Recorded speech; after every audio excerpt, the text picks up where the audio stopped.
শুভ সকাল বন্ধুরা, তোমরা সবাই কেমন আছো? আশা করি যে যেখানে আছো ভালো এবং সুস্থই আছো।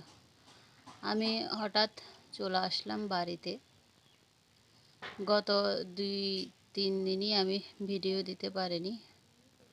গতকাল একটু ভিডিও করলাম, রাত্রে এডিট করলাম। এডিট বলতে এডিট করে রেখেছি, ভয়েসটা লাগানো হয়নি, এখন ভয়েসটা লাগাচ্ছি। আসলে চারদিকে এত কথাবার্তা, এত কোলাহল যে ভয়েস লাগানোর মতন ওরকম কোনো সুযোগই পাইনি। মনে করেছি গতকাল রাত্রে লাগাবো, কিন্তু একটা রুমের মধ্যে, আমার রুমটার মধ্যেই দুটো ফ্যান চলছে। ফ্যানের শব্দের কারণে আমি আর এডিট করতে পারলাম না, ভয়েসটা লাগাতে পারলাম না। এখন দুপুর 1টা, এখন ঘরটা একটু ফাঁকা আছে, তাই ভয়েসটা একটু লাগিয়ে নিচ্ছি। বিশেষ কারণে আসতে হলো। এখন ঘড়িতে বাজছে সকাল 6টা 20। আমি ব্লগটি শুরু করেছি। গতকালও আমার ঘুম হয়নি, আর যেদিন আসছি এর আগের দিনও আমার ঘুমটা হয়নি। তাই সকালবেলায় উঠে পড়লাম প্রায় 5টার দিকে। উঠে একটু হাঁটাহাঁটি করলাম, একটু ভিডিও করলাম। সবাই আসছে, আমি আসছি দেখি সবাই এসে একটু একটু কথা বলছে সকালবেলা। যাই হোক, এখন একটু চা বানালাম। তুলসী পাতা, লং, দারচিনি, এলাচ, গোলমরিচ, তেজপাতা সব কিছু দিয়ে একটু চা বানিয়ে এখন চাটা খাচ্ছি। এটা হচ্ছে যে আমার ঘরের পিছনের জায়গাটা, পিছনের ভিউটা দেখো, খুব সুন্দর দেখাচ্ছে জানালার পাশে। জানালাটা এমনভাবে দেওয়া হচ্ছে দক্ষিণ দিকে থেকে হাওয়া আসে, ফ্যান চালানোর কোনো প্রয়োজনই পড়ে না। চাটা খেয়ে নিলাম, আর বাকি একটু সকালবেলা রান্নাটা একটু করে নিলাম, করে এখন আমি একটু বগুলা যাচ্ছি, একটু কাজ আছে।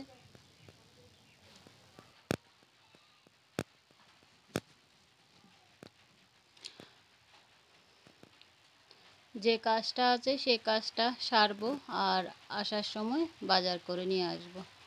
কাজটা হয় কিনা জানি না, যাচ্ছি। এরপরও কাজটা আমার হলো না, তাই এখন একটু মন্দিরটা একটু দর্শন করে নিচ্ছি। এটা বগুলা বাজারের স্টেশনের ওখানে যে কালী মন্দিরটা আছে, এটা খুব জাগ্রত মা। অনেক পুজো পড়ে শনি মঙ্গলবারে এখানে। আমিও একবার এসে পুজো দিয়েছি, কিন্তু এমনি বেশ কয়েকবার আসা হয়েছিল।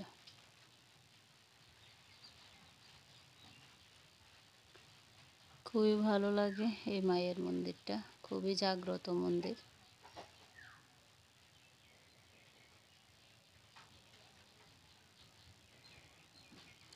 আরও আসা হয়েছিল, কিন্তু তখন আসলে ভিডিও করা হয়নি।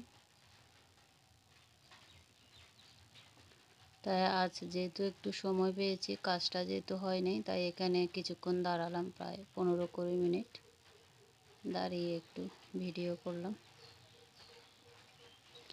এখন বাজার করব, বাজারে যাব, বাজার করে তারপর বাড়ি চলে যাব।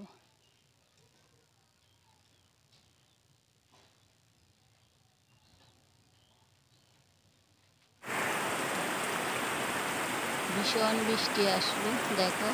বাজার করে আর বাড়ি ফিরতে পারলাম না। আমরা যে জায়গাটা বাড়ি করার জন্য নিয়েছি, ওখানে একটা ঘর আছে, ওখানে এসে বসলাম। প্রায় এখানে আসছি প্রায় 1.5 ঘন্টা হয়ে গেছে। দেখি, অপেক্ষা করছি বৃষ্টি একটু থামে কিনা। বৃষ্টি একটু থামলে বের হয়ে চলে যাব। এই জায়গাটার মধ্যে যে ঘরটা আছে, ওখানে আমার ছোট দেবর, সে এখানে কোচিং সেন্টার খুলেছে, সে এখানে পড়ায়। ও পড়ায়, ওর 2-একটা বন্ধু পড়ায়, তারপর ওরা নিজেই এখানে বসে প্রায় 5টা পর্যন্ত পড়ালেখা করে। বৃষ্টি একটু বন্ধ হয়ে আসে কিনা দেখি, বৃষ্টি একটু বন্ধ হলে বাড়ি চলে যাব। 1টা বাজলো, বাড়ি আসলাম। বাড়ি আমি বগুড়া যাওয়ার আগে সকালবেলা রান্না বান্না করে দুপুরবেলার জন্য সব কেটে কুটে রেডি করে তারপর আমি গিয়েছিলাম। এখন রান্না করে নিব গ্যাসে। বেশি বৃষ্টি হলে কিংবা অসুবিধা হলে তখন আমার শাশুড়ি রান্না করতে পারে না, তখন ভাগ্নি গ্যাসেই রান্না করে। আর আমার শাশুড়ি গ্যাসে রান্না করতে পারে না, উনি চুলাতেই রান্না করে। তো মা বলছে বৃষ্টি যেহেতু পড়ছে তুমি গ্যাসেই রান্না করে ফেলো, চুলাতে আর রান্না করতে হবে না। তাই এখন গ্যাসে রান্না বসিয়ে দেব। সবজি রান্না করব আর একটা পোলাও রান্না করব চাল আর ডাল দিয়ে। পোলাও না, মানে পোলাওর মতন একটু করে রান্না করে নেব। রান্না বান্না শেষ করলাম। একটা শাক ভাজা করেছি, উনি বিভিন্ন ধরনের শাক আলু দিয়ে ভাজা করেছি। আর এটা পোলাওর মতন রান্না করে নিয়েছি, আর একটু সবজি কিংবা একটু ঘ্যাট, যে যেটা বলুন আর কি। আমার শাশুড়ির ভাষায় হচ্ছে যে ঘ্যাট। মানে সব কিছু দিয়ে রান্না করলাম। ভাত খাওয়ার পরে পাশের একটা গাছ আছে পাশের বাড়ি, ওরা তাল পড়েছিল, দুটো তাল দিয়েছে। একটি তাল একটু নরম হলো, তাই সেটা নিয়ে নিচ্ছি। মা বলল বড়া বানাতে,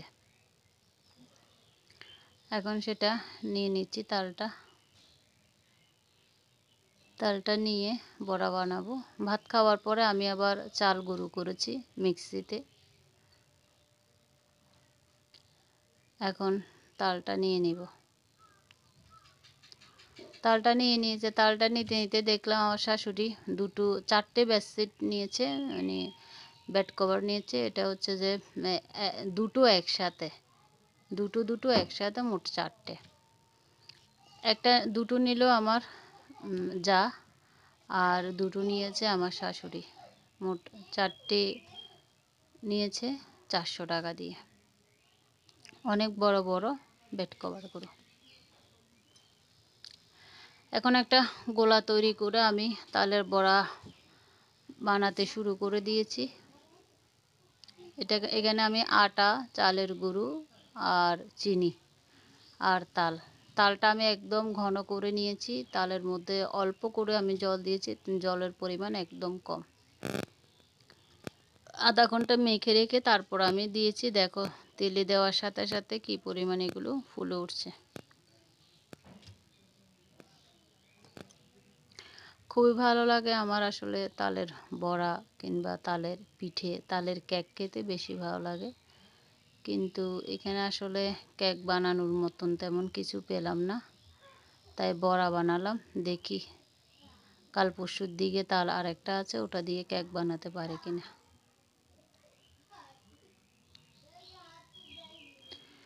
আজকের মতন আমি ভিডিওটি এখানে শেষ করছি। আজকে তো একটা ভিডিও দিব, আগামী কয়দিনের মধ্যে আবার ভিডিও দিতে পারি কিনা জানি না। আসলে এখানে ভিডিও করে এডিট করে ভয়েস লাগানোর মতন তেমন কোনো সুযোগ সুবিধা নেই। আমি এডিট করতে বসেছি, এগোতে 5-6 জন আসলো, মানে প্রায় 1 ঘন্টা বেশি হয়ে গেল, এখনও আমি এডিট করে শেষ করতে পারিনি। একটু পর পর একজন আসে কথা বলে, জিজ্ঞেস করে, চিৎকার দেয়। তাই আজকের মতন আমি ভিডিওটি এখানে শেষ করছি। সবাই ভালো থাকবেন, সুস্থ থাকবেন, আর সব সময় হাসি খুশি থাকার চেষ্টা করবেন। আর সব সময় আপনারা আমার পাশে থাকারও চেষ্টা করবেন।